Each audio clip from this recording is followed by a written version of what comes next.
প্রথমে আমার মানে পূর্ববর্তী বক্তার আহ, একটু যদি আলোচনা রেস ধরে বলি।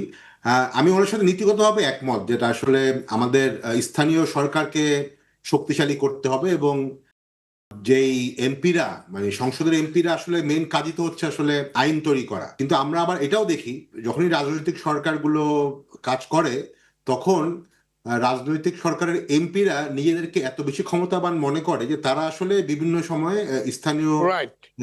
স্থানীয় পর্যায়ে অনেক বেশি প্রভাব বিস্তার করতে চায়। তারা যেহেতু নর্মালি ঢাকায় থাকে, তারা দেখা যাবে যে কোনো তদবির থেকে শুরু করে মানে নিয়োগ থেকে শুরু করে সবকিছুতেই তারা এটা নিজেদের ক্ষমতাটা ওটা করে। তো আমি আশা করবো যে নতুন যে সরকার আসবে, এটা যেন আসলে আইনের দরকার নেই, এটা আসলে কালচারের ব্যাপার। সেই সরকার স্থানীয় যে জনপ্রতিনিধিরা আসবে, এখন তো বাংলাদেশে তেমন স্থানীয় সরকার ওভাবে নেই, বাট যারা জনপ্রতিনিধি হবে উপজেলা চেয়ারম্যান থেকে শুরু করে ইউনিয়ন পরিষদের চেয়ারম্যান, তাদেরকে আসলে কাজের সুযোগ দিবে এবং তাদের অ্যাকাউন্টেবিলিটিও তৈরি করতে হবে। এটা একটা ব্যাপার। আর আসলে নাগরিক সমাজ থেকে আসলে আমরা তো ধরেন সবসময় বলি, কিন্তু বাংলাদেশের রাজনীতিরাই আসলে চায় কিনা যে ভোটাররা ক্ষমতাবান হোক। কেননা দেখা যাবে যে আমাদের বিভিন্ন সময় আপনি যদি দেখেন, এখন যেই কারণ আমাদের পূর্ববর্তী বক্তারাও বলে গেল যে শুধুমাত্র দুইটা দলেই সবসময় বাংলাদেশের হয়, অন্যান্য ছোট দলগুলোর তেমন একটা ভূমিকা নাই। এটা আসলে মেইন কারণই হচ্ছে দেখা যায় যে যারাই একটু মানে বড় দল বা যারা সরকারি দলে থাকে, তারা এত বেশি মানে ক্ষমতাবান হয়, যে কোনো একটা এমপি বা যে কেউ, তারা আসলে সবকিছুই নিয়ন্ত্রণ করে। ব্যাংক থেকে শুরু করে সরকারি নিয়োগ থেকে শুরু করে এত বেশি তারা ক্ষমতাবান হয় যে সাধারণ ভোটাররা মনে করে যে না, আমি আসলে ক্ষমতাবান লোকের কাছে থাকলেই তো আমার আসলে লাভ, তাই না? আমি এমন একটা লোককে ভোট দিব যে হয়তো অনেস্ট, কিন্তু সে আসলে মানে ক্ষমতার পার্ট না।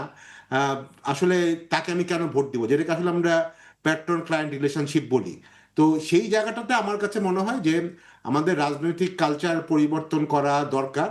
এখানে আসলে মানে নাগরিকরা, আমরা যতই মনে করি না কেন ভালো লোকদের আসলে আসা উচিত, কিন্তু যতক্ষণ না পর্যন্ত আমাদের এই জিনিসগুলো ঠিক হয়, আর মানে রাজনৈতিক সংস্কৃতিগুলি ঠিক হয়, ততদিন পর্যন্ত হবে না। এখন রাজনৈতিক সংস্কৃতি তো আসলে এমনি এমনি ঠিক হবে না। এই জন্যই কিন্তু আসলে জুলাই সনদ, যদিও আমার পূর্ববর্তী বক্তা জুলাই সনদের ব্যাপারে বেশ কিছু আমি বলবো একটু নেগেটিভ কথাই বললেন, আমি মনে করি জুলাই সনদে কিন্তু বেশ কিছু পজিটিভ জিনিসও আছে। এখানে ইনস্টিটিউশন বিল্ড আপ করা, যে এখানে দুর্নীতি দমন কমিশন থেকে শুরু করে পাবলিক সার্ভিস কমিশন, এইগুলি যদি আসলে জুলাই সনদ মোতাবেক হয়, এগুলোর নিয়োগগুলো যদি সর্বদলীয়ভাবে হয়, হ্যাঁ, তাহলে কিন্তু দেখা যাবে যে অনেক ক্ষেত্রেই এই যে রাজনীতিবিদদের অতিরিক্ত ক্ষমতা এবং অনেক ক্ষেত্রেই অযাচিত ক্ষমতা, সেগুলি কিন্তু একটু কন্ট্রোলে আসবে, চেক অ্যান্ড ব্যালেন্স থাকবে।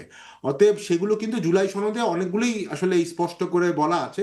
ইভেন আপার হাউস, যেটাকে আমরা নাগরিক সমাজ থেকে এটাকে কন্টিনিউয়াসলি বলে আসছি, যদি আপার হাউসে প্রপোর্শনাল রিপ্রেজেন্টেশনের মাধ্যমে নির্বাচন হয়, তাহলে কিন্তু সেক্ষেত্রে সরকারের উপরে এক ধরনের চেক অ্যান্ড ব্যালেন্স থাকবে।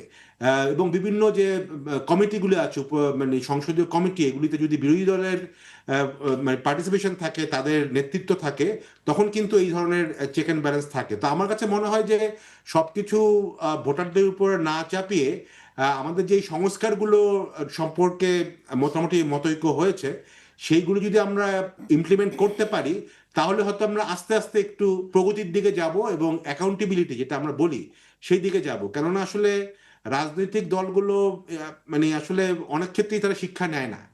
আমরা অতীতেও দেখেছি, আহ, তারা মানে অনেক হিস্টোরিক্যাল জায়গা থেকে তারা আসলে শিক্ষা নেয় না, একই ভুল বারবার করে।